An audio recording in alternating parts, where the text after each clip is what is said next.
Hey everybody, it's Uncle Wayne. Welcome to another episode of the Firefighters Chalkboard.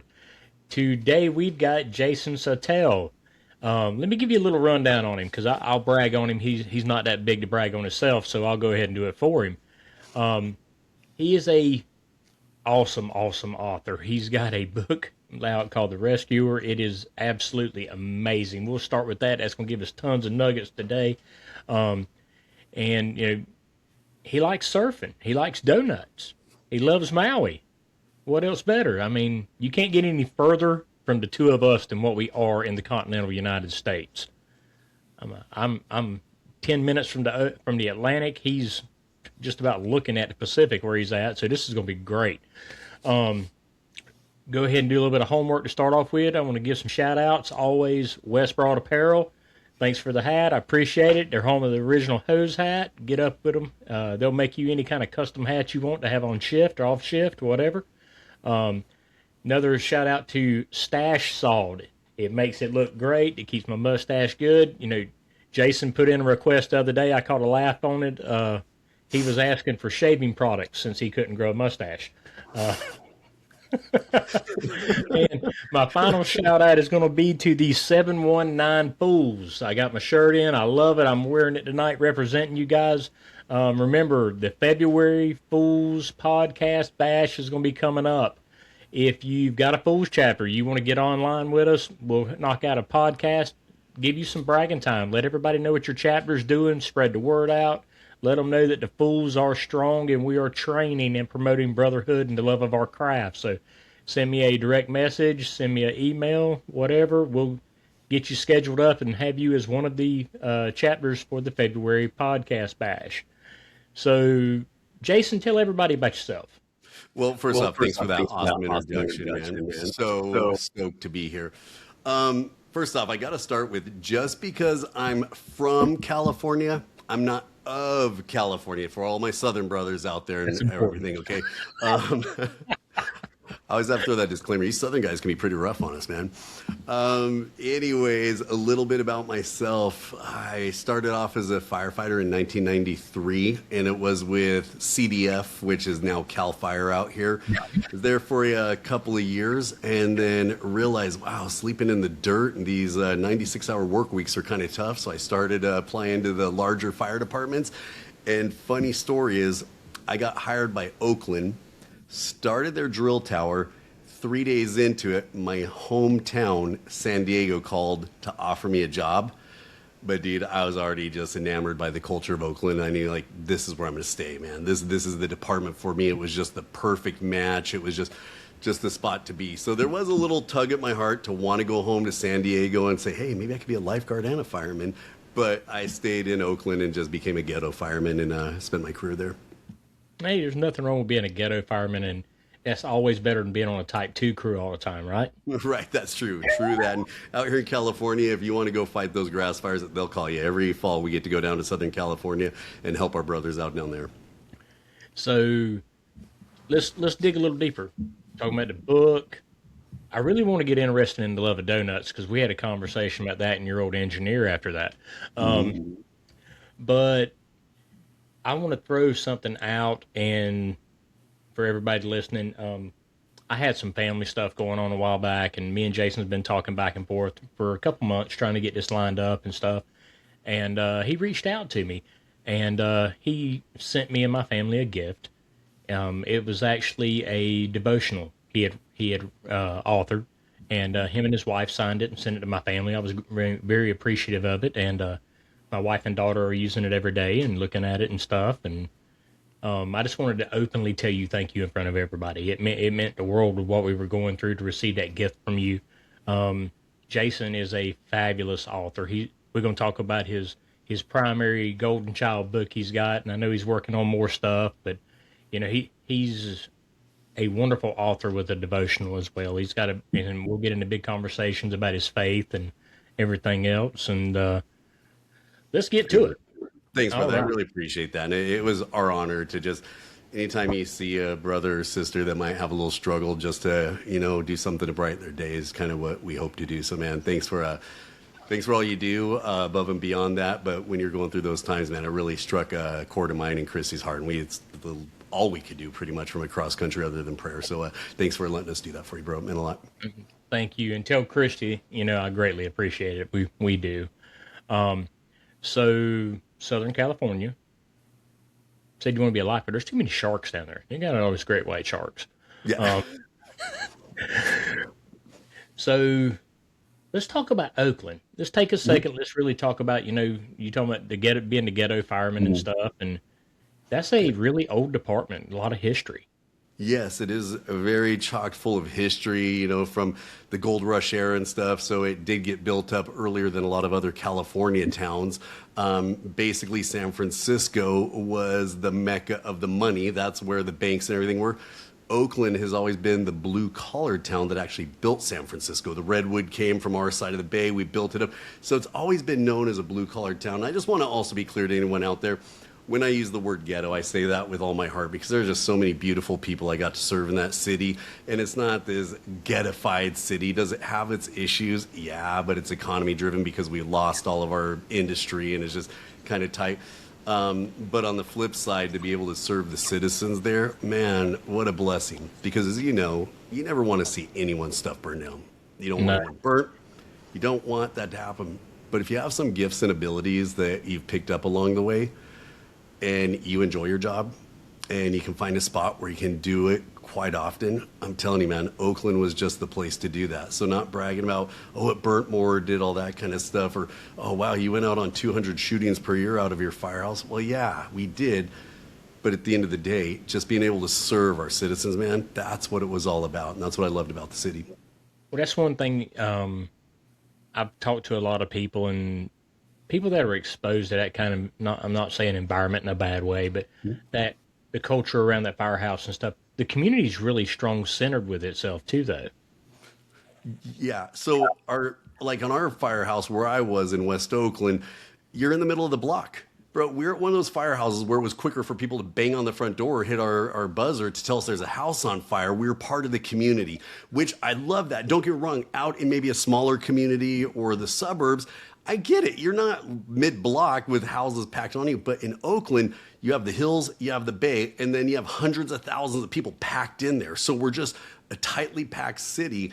And when you're in that tight area, you also get to know your neighbors, get to know everyone. You get to feel the city. You get to feel what's going on. And like I said, they'll let you know when there's a fire. And if you don't get there quick enough, they'll let you know. And if you're not getting through the front door quick enough, they'll let you know as they're shoving you in, like, just let me get my mask on, and they're yelling, do your job. But not in a bad way was this stuff happening. It was just because our city burnt quite a bit. And, when you pull the numbers and see how many fire-related deaths that happened in the city above and beyond the big ghost ship fire, which, I was not part of that.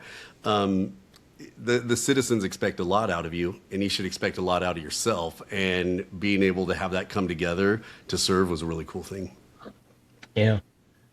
I mean, it's just a large number, just kind of like what I dealt with. I worked in before I come out of the street, I was working in a small community, little small township inside our county. And, Friday nights we went to the football game to watch the local little town play football on Friday nights and stuff. We made ourselves part of the community, no different than what you guys were doing in the middle of the block in Oakland. That way, I mean, you keep you keep that relationship built like you were talking about. Well, it's got to be organic, and not to go off on a tangent here, but I don't like when directives come down that say we need to give back and we need to do that. First off, I'm hoping you've already created a culture that you want to give back to the community you serve. But when you're directed to do that, it becomes so fake. But when you get to serve your people like the firehouse, I understand. I live out here in probably, again, not bragging, but one of the, quote, riches on paper incomes in all of the United States, being in California in a nice neighborhood. My kids, they get to go to college. They get to go to the fire academy. They get all this stuff. Now, when I'm looking at these young men on the 34th Street and MLK in West Oakland, what we would do to give back is open up our firehouse. We'd be like, bro, if you show, they got to put effort in, but if you show up, we're going to teach you how to take the test. We're going to teach you how to get physically fit. We're going to tell you how to tell all the chief the right lies so you'll get the job, and that's a joke, but to say the right things. And so giving back, dude, that's what it's about. It's organic, and you got to want to do it. If someone tells me I have to do it, I don't know if I'm going to be up on that. But if you create something that makes me want to give back to the people I'm blessed to serve, and I don't say the people that pay my paycheck, I talk about the people that I'm blessed to serve and I can give them above and beyond some more. Man, it's what it's about. It makes the fire department that old school feel people are looking for, even though we're tasked with doing all this new crap we have to do nowadays, or they do because I am retired. I truly believe when you get to have one-on-one contact with the people you serve, that's when they feel whole again because you actually see what you're doing as opposed to just showing up and cutting back to the firehouse. Yeah, Brunicino 101. Yeah, be nice, take care of your people, give good customer service. And I love the fact that you're talking about always making sure it's organic because you can tell a huge difference whenever the guys are truly wanting to go out there and do it, or now they're telling us we have to. Now, Right. organic is huge. Yeah, and then the greatest thing we can do public service is be the most aggressive, trained up fire department on the face of the earth that is going to show up. Because when people say, Jason, what's the job of firefighting about outside the fire service? It's a simple job. You show up. Our job is to show up. Then when we get there, we use our gifts, our skills, our abilities, everything we have already should be training on, and bring it in a way that is going to leave the person or the scene better. That's our job, dude. So is there complacency in it? No, there isn't. It takes a lot of work to be the person that shows up. You know, people say, oh, just show up, killer job. No, it's not just about donut eating and sitting in lazy boys to be able to show up. That's a nice little off the side thing that we can get and stuff. But to be able to show up and do our job, it's all the behind the scenes things that people are never seeing. It's the eating right, being physical fit, doing a physical fitness program, training, learning new things that work, learning new things like, nah, this doesn't work for us, and then bringing them into play for the citizens, man. And that's, to me, what makes a good department, good firefighters, and people who want to serve. Yeah, I love it. I do. It's the perfect recipe for chocolate chip cookies. Amen, Yeah, you got to have all the right stuff dropping into the recipe, like you're talking about fitness and training. You still got to take book time. You got to read stuff. One of my best instructors that ever taught me instilled the love of reading, and I hated reading in high school. I hated it and everything else. I mean, I'd done it, but I really found a love for reading after I come into fire service. And I had a instructor tell me one time, he said, it's simple. He said, in order to succeed, you must read. He said, it's the easiest rhyme in the world. It's got some of the biggest meaning. Yes. And it's just growed and growed from there. And talking about reading, phenomenal book. I loved it. I really have. It's top shelf in my office. Guys, I'm sorry I didn't bring a copy of it to be able to show it to you. But it moves mountains. I mean, it truly does. I mean, it's got a hell of a story in it. And I know you based a lot of it off of stuff you've dealt with and everything. And I would love to, I could spend the next hour with you just talking. No, I mean, seriously, just talking about that book and the messages it had in it and the impacts. Well, let me throw this out to you, Wayne, that it's a true memoir. Everything in there is my life story. Everything is exact true. The only thing that we changed was dates and locations because by law we had to, for HIPAA reasons and all that kind of stuff.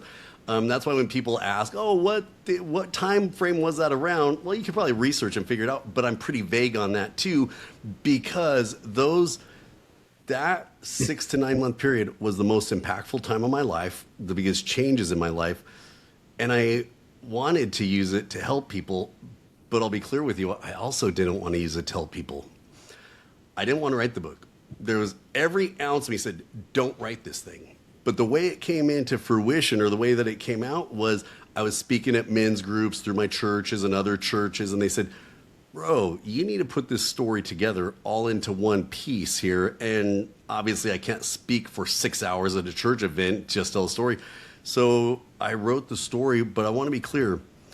I think the reason it impacts people, and again, this is just my assessment looking back based on the feedback I've gotten from people, is I wanted to make it our book, the fire service book. Yes, firsthand, those were my scenes. But I wanted to write it in a way every firefighter has seen a scene and then let them run with their emotions on it, what went on, how it affected them and stuff. is I wanted it to be a window into our world that not many people get, that they don't get from the television shows, the movies, or something. I wanted them to see truly what we do, but more importantly, how it affects us. And then prayerfully, someone who's struggling, they'd reach out to me and say, dude, I'm having a rough time and I went through a lot of these things. What helped you? You know, and those were the reasons I wrote it. But from a firefighter standpoint, we don't supposed to talk about everything we've done. Obviously, we talk about the things we've blessed to be part of. But as an author, you got to write first person so people can see it. And that was the hard step there, Wayne, was being able to write it first person without making it about me and I. So that's why I made sure to bring a view of my brothers and sisters nationwide. I hope you see yourself in this story. Absolutely. I mean, the book's so relatable. Anybody that picks that book up, and if they've been doing our line of work for any point of time, they feel some of the feelings that's in that book. It's something they can relate to, something they can grasp. And I'll be honest, I've seen myself in it so many times, you know, not in the cause that you were in, but the feelings you talked about, the struggles you've had. That's something all of us are relatable to, and dealing with the mental health aspects and and leaning on your brothers and sisters to help you through and finding your inner strength and using your faith and things like that to pull yourself out of it. It's strong. I appreciate that, man. And that's, you know, when I started doing that, because as most people may know or may not know, I pour my faith or let my faith guide me in everything I'm doing. But I'll be honest with you, I make sure that I do it again in a way that everyone can see. If I show up right away and I'm like, oh, praise God for this and that, which I am, don't get me wrong, I'm not downplaying that. But I let people know when I'm writing these stories, I want them to see the story and then ask me a question, whether it's about their faith or whether it's about their struggles or something. One of the biggest ones that caught me that was hard to throw out there was like about my childhood. Mm-hmm. People ask, they're like, why did you join the fire department? I'll be honest with you, Wayne, I joined it for all the wrong reasons. I joined the fire department hoping it would make me better, hoping that by me helping other people would heal my past of living in an abusive home, of a mom who walked out on us when we were 7 years old, of living with a Vietnam vet who hated me, who still hates me to this day. I thought becoming a fireman would make that all better because I got to give people hope, right? And then by giving them that hope would make me better. What a freaking selfish reason to become a fireman. And I'll be honest with you, it almost killed me because everything that I started absorbing from the fire department, hoping it would make me better, hoping that living this idolization life of becoming, I'm Jason the fireman, this is who I am, fireman is who I am. We hear that all the time. I thought it'd make me better. Bro, it almost freaking killed me, dude. And it wasn't until I realized that I was kind of being selfish there that I became a better fireman. I one day sat down with someone, and again, I'm not going to go preaching on people and stuff, but he sat me down, and he's like, he was in the fire department. He's like, so why'd you become a fireman? I said, man, just helping people's awesome. He's like, mm-hmm. What do you like best about it? Well, I get to do this. Like, uh-huh. He's all, what else do you like about it? Oh, I, and everything started coming back to I. He's all, bro, you're on the selfish side. They're like, what? I've almost died for people, and I have awards on my walls for making grabs, and now I'm selfish? And he said, yeah, you're selfish, dude. He's all, why don't you ever say this? Say, hey, I was blessed with these gifts and abilities. Me personally, I'm going to thank God for these gifts and abilities. Then I'm going to use them to help other people. If you're using them to help yourself, that's wrong. If you're using them to help other people, that's a good thing. Now, don't get me wrong. Can good things happen when you help people? Yeah, but that's not the reason for it. There's dark, which I was walking in, then there's light. You stay in the dark, it's going to suck. And I was there, and it sucked, and it almost killed me. When you go into the light, it's not like you're getting rewarded being there, but that's where the good things are. And so I tell people, when you change your mindset about an I, and it's about, I get to help people, wow, and I now need to train to do this. Now I'm over on the light side, where on the faith-based side, we call it the fruits. That's where the fruits of the faith are. They're not in the darkness. And that actually helped me to start becoming a better firefighter, was through my faith. And that's what I tell people. When they come and say, oh, it was this I learned at FDIC and everything, I'm like, I'm glad that did you. But it was being able to take what I learned at FDIC or firemanship or one of these other great conferences and using it to help my brothers and sisters or people out on the street. Bro, that's where the becoming a better fireman came from. So to me, it's about serving, you know? Yeah. I love it. I love it. And the biggest thing about it is it's real, and you can tell it's 100% real coming from you. And anybody that is listening to us will be able to tell that. Yeah, and the realness is what we can weed through. So like I tell people, one of the worst days of my life happened just not too long, well, a few years ago now. It's crazy how long ago, but when the doctor walked in to my room after surgery, said, "You're never going to be a fireman again." Mind you, I'd been a Christian for probably 20 years at that point, and I told the doctor to leave my room, and I actually probably felt like I was going to punch him if he didn't get out of my room. Bro, I was so pissed because all of a sudden my life was taken from me. I've had no other job since the age of 18. No joke. 18 years and 4 days is when I got hired as a seasonal firefighter. I'm a high school dropout. I had nothing else. All I had was the fire service. This was it. How am I going to feed my family? How's money going to come in? Oh my gosh, I'm a loser now, dude. I can't look guys like you in the face. You guys are the heroes of the fire service and stuff. I had to punk out at 25 years. I couldn't go the full way. And dude, a while after that, that day has now become one of the greatest days of my life. Don't get me wrong. I want to put them. I want to go. I'll sneak, dude. If you let me sneak into a fire with you, I'm going in. Okay, I'm going to be there with you guys. I do miss that side and the brotherhood around the firehouse. But now being able to take those 20-something years and be able to use it in a way that help other firefighters, man, it's become the best day of my life. And I have to look at it like that. Otherwise, it'd be miserable. And the last thing I'm going to throw out there, firefighters, you retired guys, there's no such thing as retirement in our lives. There's just doing it differently, okay?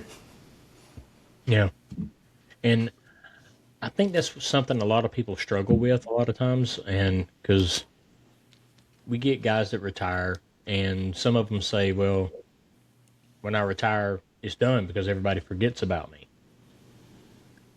I think it's and I might be a stick in the mud for this, but it's two-sided. Mm-hmm. The firehouse doors are still open. Come to the firehouse and have coffee with somebody.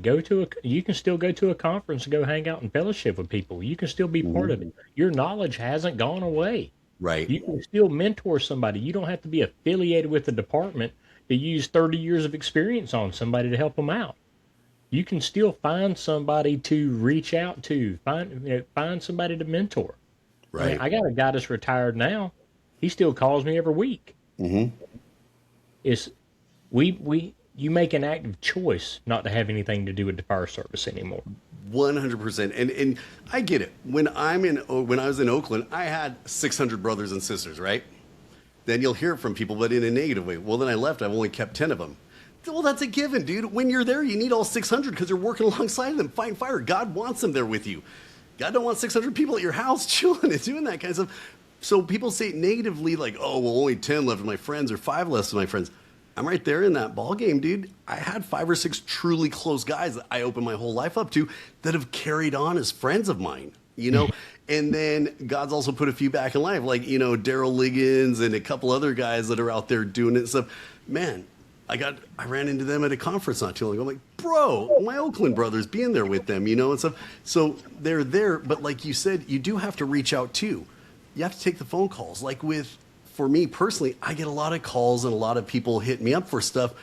The phone calls that I'm taking are from firefighters. My Facebook page blew up to like 700,000 something things, and we just get crushed with media, social media stuff, and I can't respond to them all. But the one I'm always going to respond to is a firefighter. Give them my number, give them my stuff, because that's the ministry or that's what I've been called to. And I tell firefighters that aren't still on the job, or maybe you're just bored with the job. It's just not what it used to be. You got to do some things on your part too. You got to step up and do what it takes, step up and lead so you can actually help people. And again, you're not doing it to help yourself, but trust me, sliding back over the light instead of the darkness, way better, and things are going to happen. So I love your point there. And also, it does help you. Mm-hmm. We're not doing it to help us, but when we invest in other people, it gives us a new sense of purpose and gives us more of a sense of drive and work. And I like, you said that you had 600 people, 600 brothers when you were in Oakland. How many people do you have in contact now with since you have retired, and the outreach you've had to how many people? It was well over 600. You're into the thousands and thousands of people. Right. So that is, honest proof that we can continue to make a huge impact in the fire service and more importantly, in people. Even after we're not doing the job anymore, we can Yeah. still outreach. We can still, um, we can minister to them. You can minister to them with training or faith or anything else there is. Use Hmm. those 30 years of experience. Hey, I screwed up this doing this. Don't do this. Uh, Hmm. I've got a laundry list of stuff not to do to go Oh ahead yeah. and keep people from doing it. Oh, let's do that, dude. I even in my book throw mistakes in there because I'm a true believer in the fires. We love to teach the big fires, and one of the ones I've stayed kind of quiet about, but it did become a big deal early on. And we'll take this as the very, 1999 past. We were in the early 2000s. We pull up to a hoarder's house fire, and this house, I mean, you guys been in hoarder's house, but this was the top extreme hoarder's house I'd ever been in. Let alone, let's put a 500-pound trapped, bedridden person in there. Free burn. I mean, it was just the ugliest things that you could ever imagine, dude. That And sounds like the intro to Chuck and Larry right there. exactly, dude, exactly. And so we jump through this window and we go to pull this lady out, and she ain't coming out. And that's as much as I need to say. Any fun that's ever made a grab and stuff, they're not coming out at 500 pounds. It's going to take a lot of work and a lot of engineering and a lot of tools to make that happen. While you've got active fire burning in an 1890s Victorian loaded to the hilt with burnable plastics, right? So we're in this fire, and bro, everyone's like, that was some straight up hero stuff you did. Like, bro, there was no, the only hero thing that happened on that fire was I yelled out the window for the new kid to throw his bottle in. That new kid taking off his bottle and throwing it in so we could mask the lady up to give her some air while we were trying to figure out how we were going to save her life. That's where the heroics were done. I screwed up, dude. We never cut a hole in the wall. We never brought a line through that window. We should have used tactics where I brought a line through that window. Sorry, you straight stream guys, but put a fog around her and we're the exposure inside this building as they're making the fire attack. 'Cause I really don't give two rips about my buddies coming down the hallway pushing the fire back on us.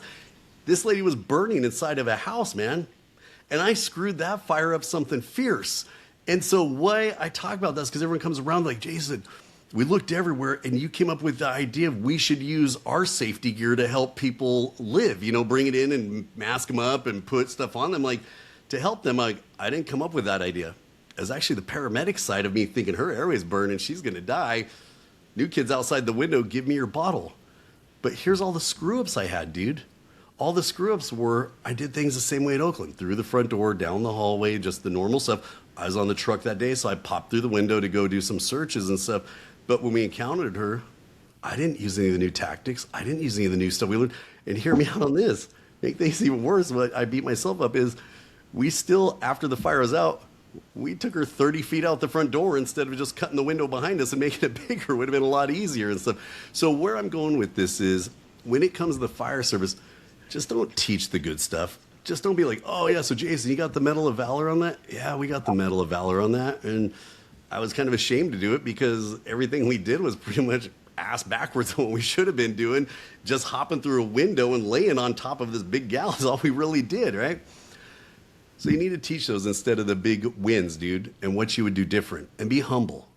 Yeah. And when you can do that, especially from a position in leadership, the guys are going to listen. They're going to respond, dude. If all you tell me is, oh, I learned this because I did this right and I did right, I'm going to get tired. I'll be like, yeah, Wayne, show me some big screw-ups in your life where you actually learned, and those are really going to impact me, dude, because all the good things you're doing with flaking hose, we're all doing that, dude. I want to see sometimes where you failed so I can learn from that, too. And I think that's where good leaders really come from in the fire service nowadays. Yeah, and when we were pre-gaming, we were talking about some of the stuff that you guys had done when you were in Oakland, and you talked about one of your old captains, and you said the influence he had on you because it was very strong-willed man, very disciplined man, but very humble man at the same time. And we were having a big conversation, and that's one of my big pet peeves is me personally. I need to get served a piece of humble pie on a daily basis. A lot of times, I try to keep myself, flat-footed on what I'm doing, but I'm no different than anybody else. And I need a gut check sometimes, other people, but humility is so big, and it's something that is trying, people trying to keep their battle buddies or whatever you want to call it, trying to keep them, well grounded, keep them humble. and it's hard to do today, especially with social media because you get instant gratification. I mean, Hmm. and everything else that's going on, and is that's that's a struggle. That's something from the old school we could bring back to. Hmm. Well, I Salt, agree. salt Like, isn't bad. right. Well, that's what I try to say. So when you try to say we've lost this or we've lost that, when someone immediately comes in and says, "Well, I'm glad that's gone," guys, I am not talking about racism. I'm not talking about over the top harassment. That needs to be gone. Okay, 100% that needs to be gone. But there's some other things that we lost with it too, and I don't like that. I want to work with the most qualified person, regardless of their color, regardless of their sexual. I really don't care as long as they're the most qualified person. Sit next to me and let's go. We don't even have to have anything in common. I really don't care as long as you have a passion to serve the people and you fueled yourself in a way that's gonna. I'm sitting beside you. So I am glad we've taken things that have made it where folks that never had a chance to get hired or less opportunities can get hired. And people may hate me over that, but I really don't give two rips about that. So what bothers me though is when we threw out the bad stuff, we also threw out a lot of traditions that were good. And I believe tradition is so good. I believe just learning the Oakland Fire Department traditions. Like they asked me, what was your most stressful time first few days on probation? Bro, I was learning the bell system. Bro, what do you mean the bell system? Well, one bell was captain, two bells was lieutenant with a phone ring or who was going, all these different bells. You know, like, oh my gosh, because we don't use the speaker systems. We use bells even to this day. Trying to learn that stressed me out. Dude, people are like, what about the fires? Didn't stress me out because I learned in the academy that I was going to have some strong dudes next to me. And I did, man. When I came out of the academy, and you mentioned Cappy there, I don't want to give his name out there and stuff, but I'll give his history. Born and raised in Birmingham, Alabama in the 50s, so you can see how old he was, okay? And he then went to the Vietnam War, and then he came to West Oakland as a fireman. And the stuff he experienced in life, I could never experience that, dude. Never. The true racial discrimination that he went through, even on his early days in the fire department. But he never let that shape him into something bad, bro. You know what he did? One day he was telling us a story. I'm like, oh, I would have punched that guy in his face, Cappy. He's all, yeah, that's why you're still riding backwards. He's all, I need to take that story and make you guys better out of it. I need to use anything that hurt me and find ways to use it that you guys can become better. When someone tells you that, I'll go anywhere with you. And Cappy, he was so awesome because he would let us push the limits to the point where, yeah, it was time to pull the guys back. But he never pulled us back when we didn't need to be pulled back. And that's a strong leader right there. He never led out of fear.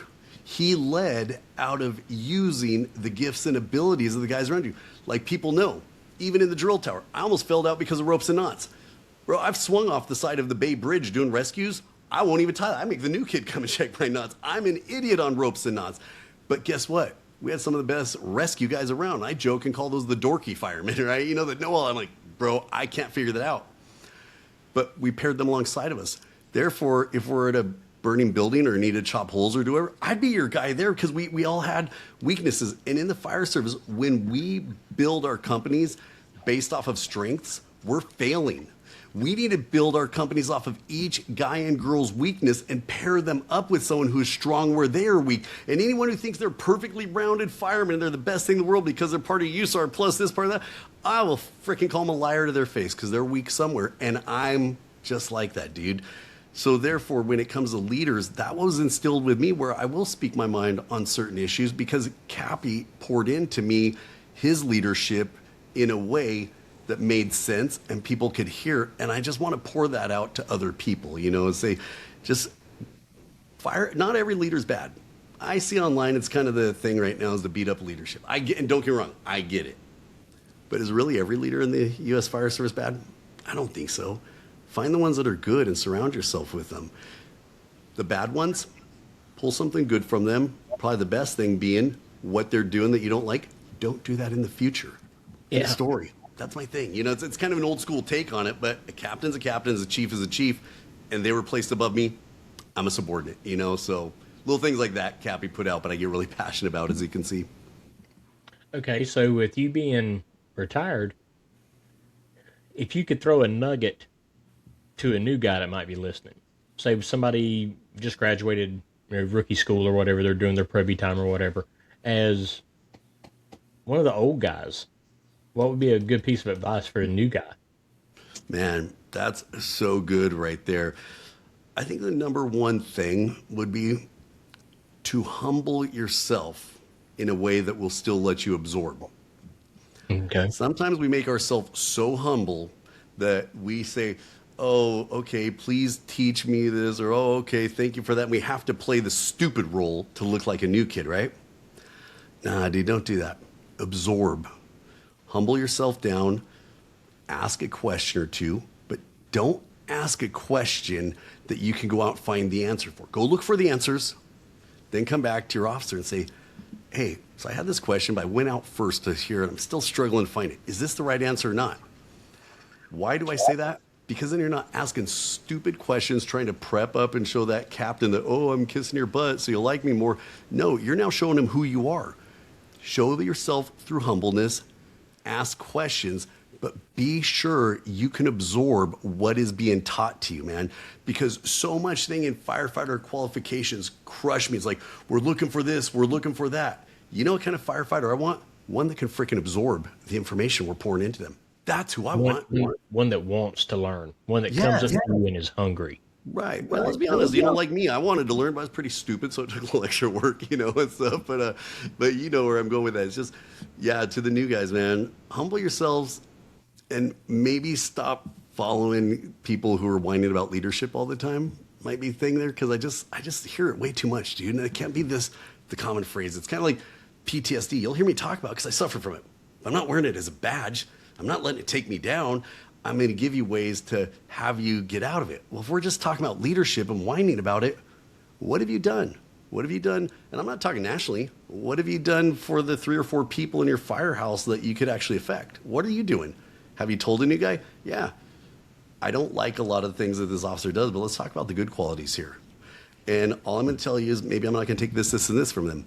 But at the end of the day, that officer is your freaking officer, okay? And so I guess that's the thing old school about me is it's the true shut up and do your job, but absorb the stuff that is good, push out the stuff that is bad, and just keep absorbing the good stuff. I would have to add to that in the same aspect of Saving Private Ryan when Tom Hanks is there walking through the bushes and stuff, and he says something. They said, you know, hey, Cap, why don't you ever complain? He said, because gripes go up. So, you know, it's not going to do me any good to gripe to somebody that's lateral. It's definitely not going to do me any good to gripe to somebody below me. Mm-hmm. So gripes need to go up. So they got to go. I see a lot of places talking about leadership and problems. Sorry about that. Hey, you're good. My little PTSD dog is going off. So no, I'm joking. Molly, hey, we're doing something important here. Come on. No, we're for you. Now we know it's legit. The dog's in the background.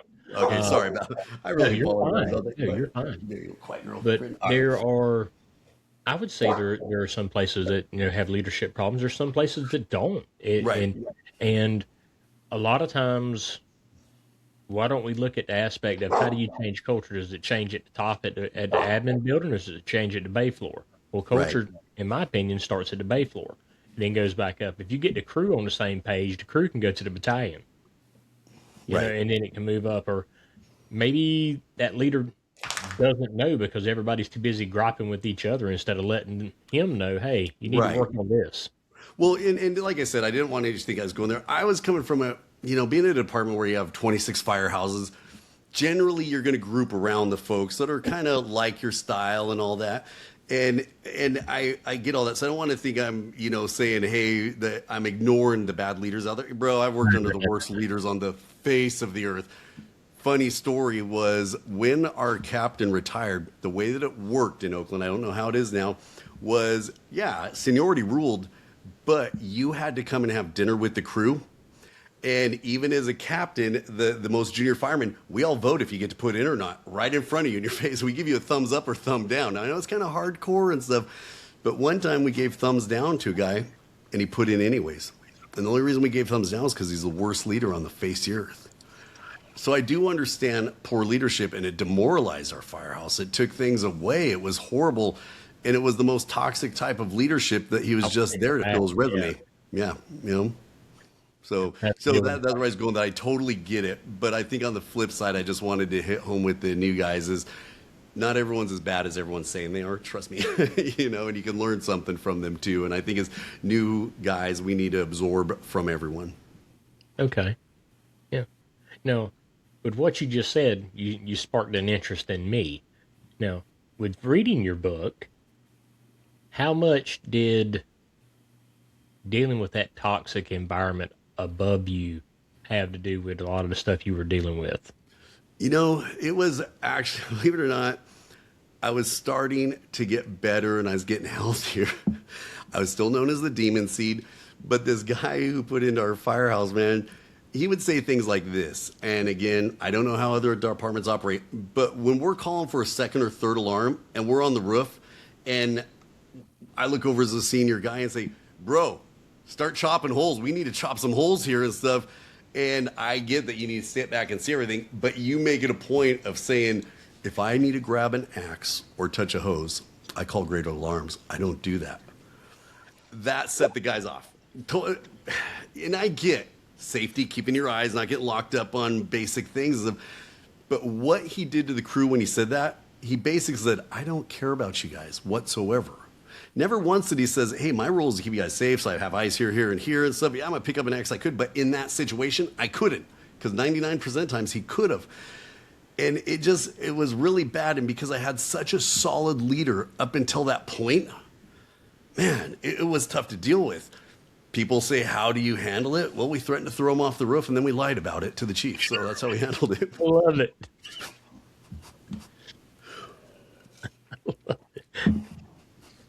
We'll leave that one there, Wayne. I'm trying to timestamp that one so I can go back to it. That's how you take care of your problem. Chunk them off the roof.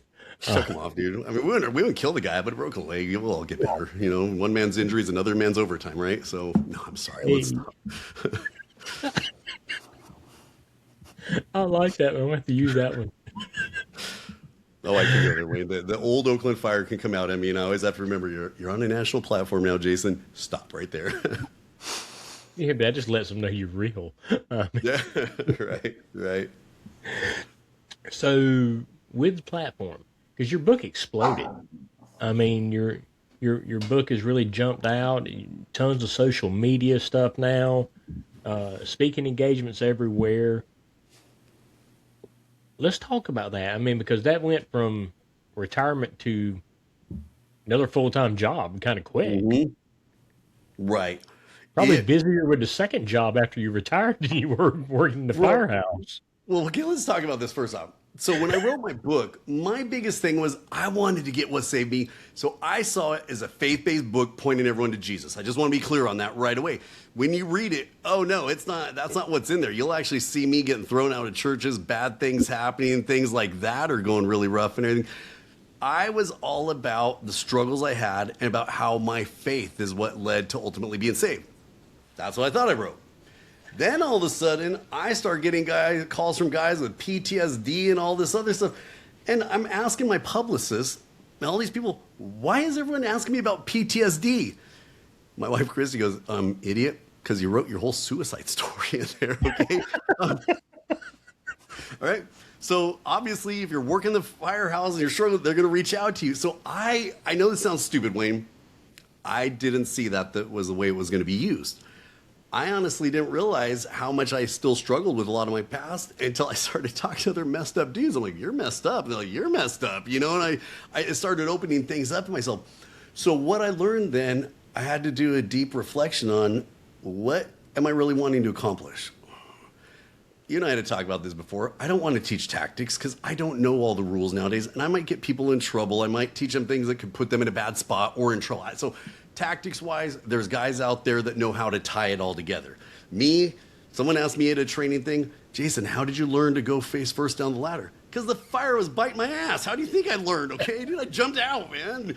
Well, what about second floor? How'd you search? Dude, we searched it until it started getting so hot I couldn't freaking stand it anymore, and then we got out. Yes, you started near the fire, work your way back. Did you cross hallway? Yeah, dude, what do you have me ask me if I crossed hallways? Is there a room on the other side? Yeah, I'd crossed.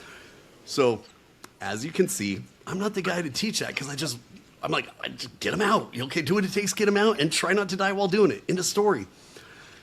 So what it fell back into was I realized the struggling folks out there, needed a voice for them outside of the department. Someone who could come in and talk hard about, someone who could say, you know what, I talk about PTSD to hear a doctor go, but Jason, it's not called PTSD because that's a disorder and you don't have disorders. Me go, shut up, dude. I don't give a F what you call it, okay? All I know is that guys out there are going through trauma. Trauma causes pain and pain sucks, and I want to help them with their pain. And if you want to concentrate on the name, you go get it. But to me, that's like a fire. I don't care what kind of hose I have in my hand, the brand it is it squirting water or not? It's what I need to know. Am I getting the proper volume out there and the BTUs are getting knocked out? Well, that's what I realized by speaking that way. What happened? Guys heard me. Again, not patting myself on the back, but when you walk in as a doctor, a nurse, or someone, which they're amazing. Trust me, we don't have what they have. We need them to teach us what they have, okay? We can't do it on our own. But when they come into a firehouse, they're in the firehouse, but bro, you know they're not in the heart of the firehouse. When I swing by your place and I come through and I chop it up with you guys, guess what? Even as a guest, I'm bringing donuts to your place. I'm getting up and getting everyone coffee at your place. Then I'm telling, yeah, dude, I love it how you guys do it here. Show me your engine, show me your trucks. Oh, dude, I love this. It's a great idea in Oakland. We could use that. Now you become brothers with them. They recognize you've been in the trenches. And when you've been in the trenches with them, dude, that opens up real meaningful conversation. And I didn't know that was going to happen. And when it started, it's one of the hardest things I've ever gone through. When I'm not going to sit here and cry on your show, but dude, when guys would come up to me afterwards and start telling me that a week before the conversation we're currently having, they were thinking about killing themselves. Dude, how do you not keep pushing forward and fight for those guys? How do you not? And again, I'm getting choked up over that because it crushes me. And the burden you put on yourself, it can be tough, but I've come up with ways to handle that, you know? So I'm not going to stop pushing for these guys. And that's why I get invited to places, because I'm also not just going to beat down an administration. I'm going to say, check this out. The reason I didn't go get help, I didn't want that mark on my back. I didn't want the last chance cause. I didn't want to become a trouble employee. Dude, we need to start treating these guys what they are, as they're humans that need to be fixed, man. Not just these people that have problems and they're going to bring problems into the fire department and stuff. Being able to speak like that's great, because I've had brothers of mine who died. I mean, me and Christy were going one day like 2 years ago, 4 in 1 year, dude. 4 in 1 year. One was my engineer, dude. And he died of a drug overdose when all the fentanyl stuff was going on. And what crushed me was when I was talking to his mom and we got back down to the point of it, he had never used drugs until he had his back injury and started taking Oxy and all this stuff. And then when he was taken off of it, he was addicted. That man's not a disgusting, bad human being. He has the genes that said, hey, addiction is something that his body's going to gravitate to. And we didn't care for him. And look what happened, dude. That's what it's opened up and why I speak nationally, because I will speak the truth. But hear me out. I also want people to walk away with resources, because the PTSD toolbox, in my opinion, in most places, not most, but a lot of places, is a joke. Here's the EAP card. I went through my lieutenant's thing. Firefighter zone, here's the EAP card. Are you okay in your personal life and all that? So lame. What we need to start doing is, it's like the ladder company, dude. That's a traveling toolbox, right? That's all it is. I don't know about your trucks, but ours trucks are traveling toolboxes. But then when we show up to a person to struggle, we just bring a hammer. That's it. I'm like, no, that person doesn't need a hammer. Maybe they're part of the LGBT community and I'm telling them they need to go to Christian counseling. That's the stupidest thing I could do. Maybe someone's telling Jason he needs to go to secular counseling. That's the stupidest thing you could do. We got to pack these toolboxes full for each person and then push them over to, hey, go talk to Wayne. Wayne's had some issues like you. Ask him where he got help. Then they come to you and you say, this is what helped me. Not just the basic EAP card, but the actual counseling. I want to stock our toolboxes, and that's, since I've retired, why it's gotten so crazy, because I just refuse to back down on this, dude, because I was literally a few minutes away from my life being taken and stuff, and it crushes me when I hear first responders at all levels dying. And so you were talking about therapeutic. I know that from being in the situations you've been at and everything with me personally, something close to the same thing. A lot of what we do, even though it is super heavy, a lot of hard workload, we do it for our therapy. Like with you writing your memoirs and everything about, making your books and stuff. a lot of times, yeah, it opens up old feelings, but a lot of times it's therapeutic to let it out so you don't keep it bottled up. It's a way to have a release and finding, okay, so everything I had go on had a purpose, and the purpose is to let somebody else know it's okay. You're going through it. I made it through it. You can make it through it. Reach out to me. You know, your whole thing, filling that toolbox. Yeah, and reach out really. So let's take an example from a few weeks ago. I get a call from a guy, and he flat out tells me he's done. He's going to take his life. And a few minutes ago, I mentioned something about, dealing with that side about how I protect myself. Well, how I protect myself is by being real. Brother calls me, and before I even started the conversation, I said, dude, can I give you just a couple things off the bat here? Some realness. He said, yeah. I said, first off, just don't give me your name and where you're at right now and all that stuff. And number two, if you do, I'm not going to ruin your career or your life by sending the cops out to put you on a hold, a mental hold or something. I'm not going to do that, dude. Number two, I know for a fact that no one wants you dead, including God, including family, including myself, because he reached out to me, dude. So I don't want you dead. But number three, heaven forbid you do something. It's not going to weigh me down, but I don't want you to do it because I have to do that. Because if I feel like I failed, it's going, oh, I talked to that guy, then he died. It weighs you down, bro. But what I've learned is by saying those three things, all of a sudden the guy's like, wait, you just told me if I died, it's not going to affect you? Yeah, probably it's not for the most part. I mean, I'm going to be sad and it's going to crush me, but I'm not going to hold myself accountable for that. Number two, I'm not going to get you in trouble. I'm not going to put an X on your back.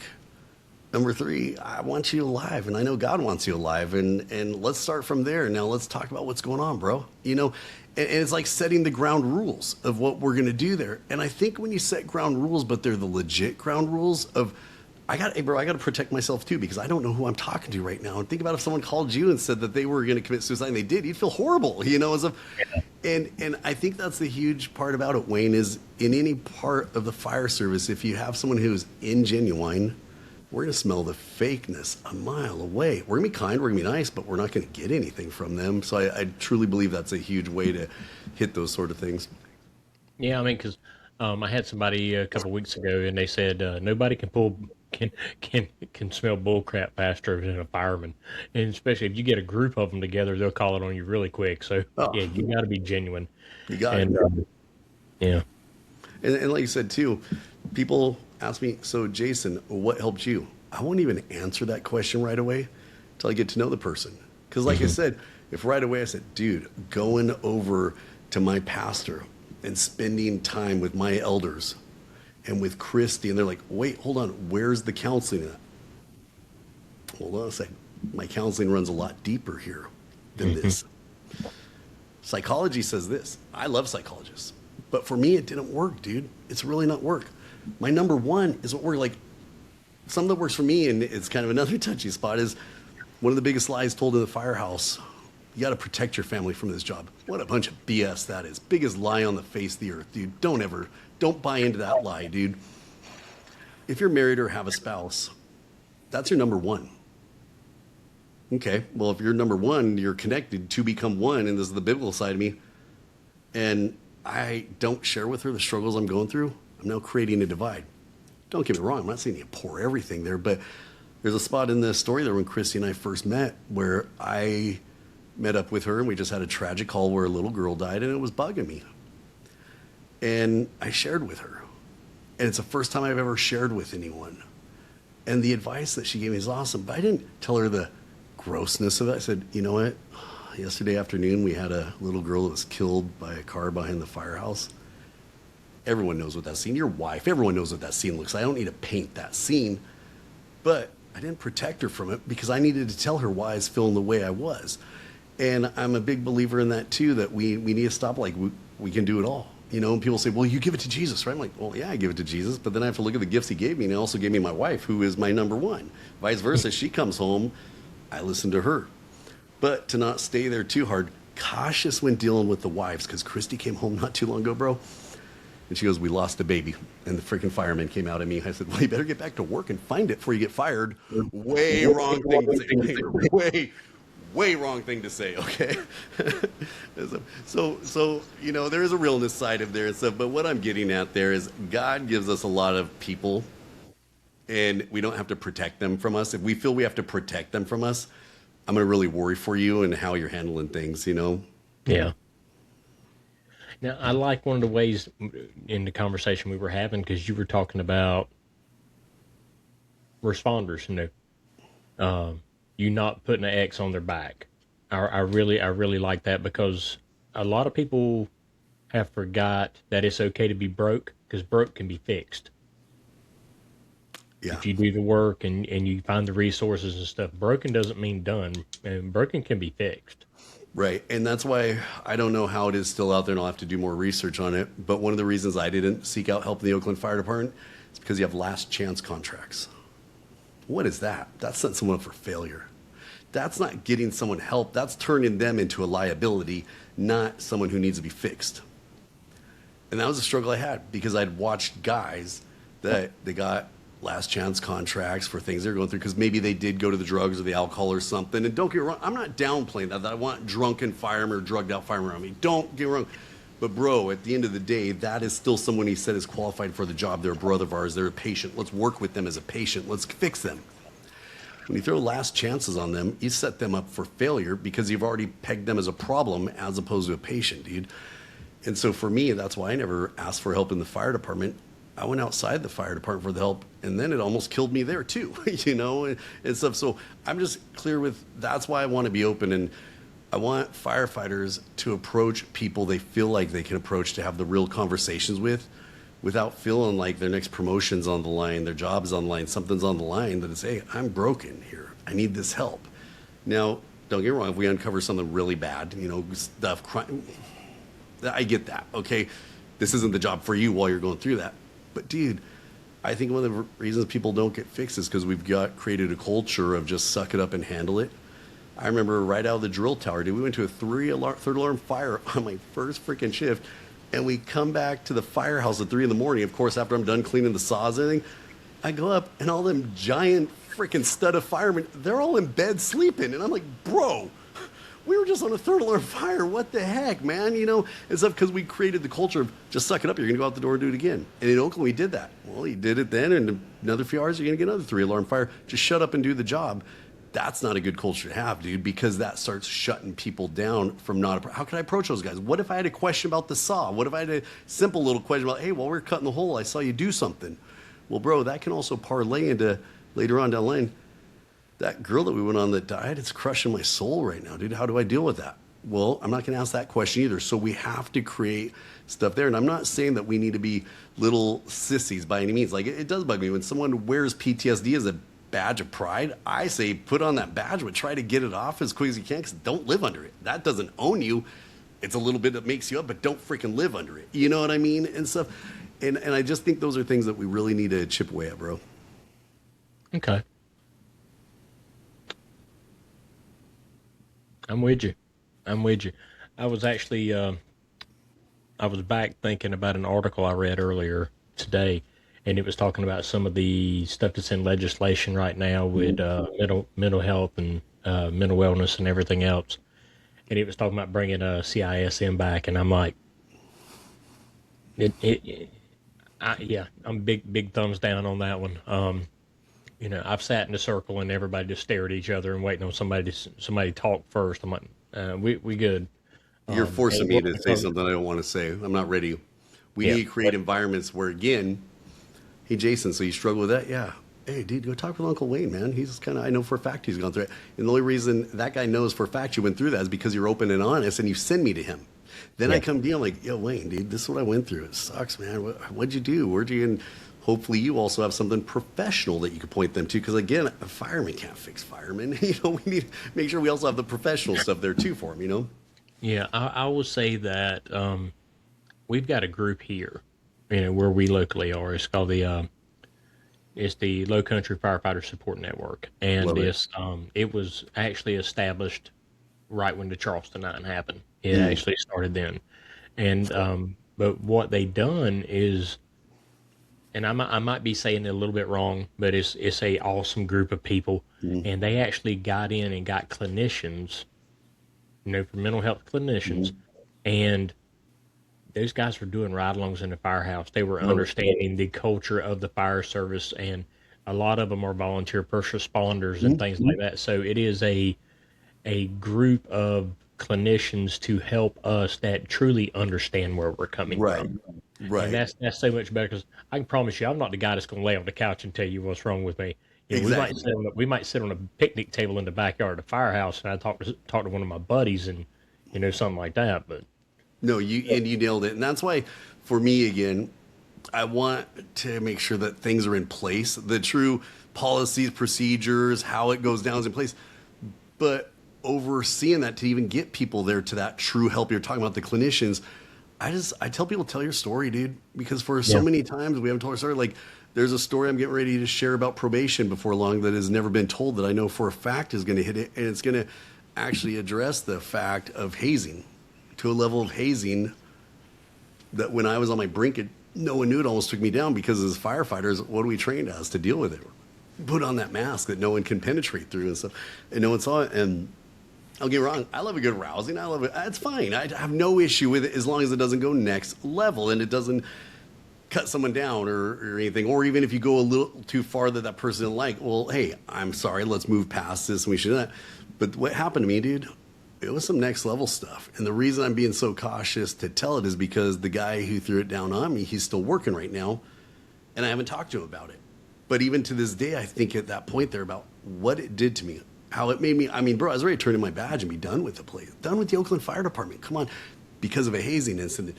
So little things like that, I just feel that those need to be addressed too, because I don't want to act like I'm Mr. Tough Guy. I have no problem. You want to dump water on someone's head, stuff. I really don't care about that. Have fun, man.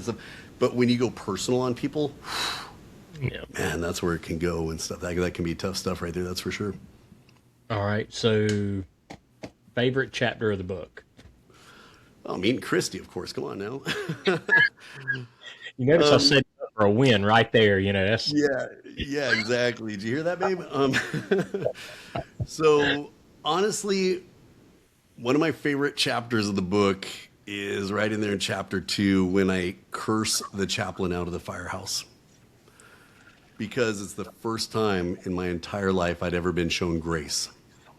We just got back from a double fatal fire, and a mom and a daughter passed, and we tried to get them out, but Cappy stopped us at the front doors. No, you don't want to bring this into the front yard. That's how bad burnt they were and stuff, So we put them down, and we're overhauling, we're doing everything. Mind you, I have 12 years on the job already, and so I get back to the firehouse, dude, and I'm just crushed, and I'm mad. And the nicest chaplain, the OF&D, goes, "Hey, Jason, how are you?" As I was going to get a cup of coffee. And I let him know how I was. I lit into him, dude. I told him that he's a coward, to get out of our firehouse, that if he wants to do good, grab a freaking helmet and coat, come to his fire. Your fake little Jesus is running out there with unicorns, ain't doing nothing. I don't want to hear this. I start lighting into him, and I'm pointing my finger at his face, and I'm cursing him. And all of a sudden, Cappy comes like, whoa, Jason, stop. Dude, I should have been written up 100%. I mean, it was the worst thing I could do. I yelled in that nice man's face, and I just drilled into him, dude. Cappy goes, "Go catch a shower, Jason." So as I go off, they made sure to say it as loud enough so I could hear. And Cappy starts going, "Hey, Pastor Esvito, I'm really sorry about..." And the pastor cut him off. He goes, "It was my fault, Cappy." I mean, the pastor was claiming it as his fault. He's all, "It was my fault. I shouldn't have approached Jason like that." Dude, tears start welting up in my eyes because I was wrong. It was all me, 100% wrong. But he threw grace my way, dude. And my whole life, I'd never been given grace. And it was just so impactful for me. And it just sets the stage for other times I saw grace. Like, how many times we do CPR? I'm sad. I give empathy of people that their loved one died, but we had a good 90-year run. It is what it is. But when a lady lost her husband one time, it's another impactful, more story than chapter that hit me was, as I went to go tell her that her husband had died, her husband of like 70 or 80 years, she could see the lump in my throat, and she put her Bible down, and here I am, I was like 6 foot at the time, and she's all 5'3". She puts her arms around me and says, "It's okay, honey. My beloved is with Jesus." And here I am going, wait, you just lost your world, your husband of 70 years, but you recognize I was in pain, and you poured it back out on me. The reason those two stories are so impactful on me is because that just shows the true grace of our faith. And those are what I'm praying ultimately will impact people. If it does, great. If not, because it's not written in a wordy way. But those two stories right there were two of the most impactful. Okay, I can see that. I was just really curious. I mean, because there's so many good stories in there. I was just curious of which ones kind of stood out to you the most.